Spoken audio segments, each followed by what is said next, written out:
Hello everybody, Jean here with the latest news regarding 3i Atlas. Today, a stunning photograph was released of 3i Atlas.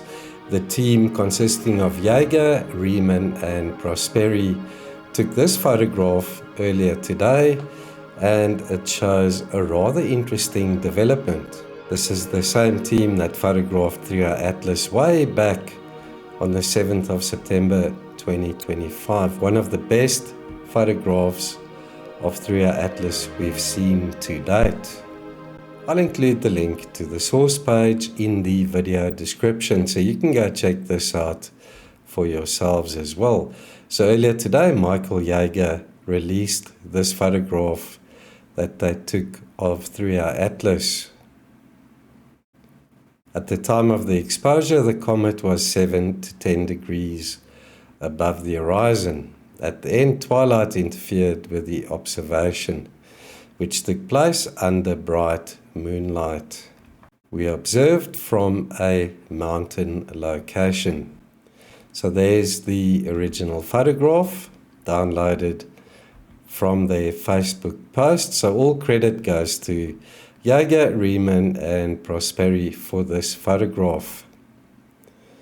And yeah, they're highlighting the jets that was seen exiting the 3i Atlas object. So there's at least 5 here.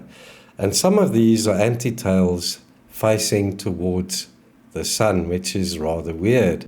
Yeah, we're looking at a photograph I cleaned up. I removed some of the compression artifacts, noise, and I adjusted the brightness and contrast to bring out better detail of those strange jets exiting the object 3i Atlas. So let's take a closer look.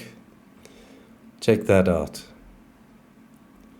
So it's not like a conventional tail left by a comet when it heats up from the sun. We've got an anti-tail.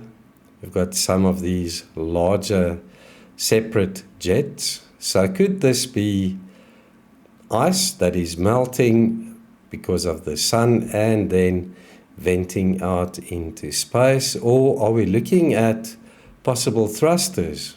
Could 3i Atlas be maneuvering? Who knows, folks? This is very, very intriguing. Thanks for watching this brief update. Stay tuned for further 3i Atlas updates as and when the news breaks. As always, thanks for watching.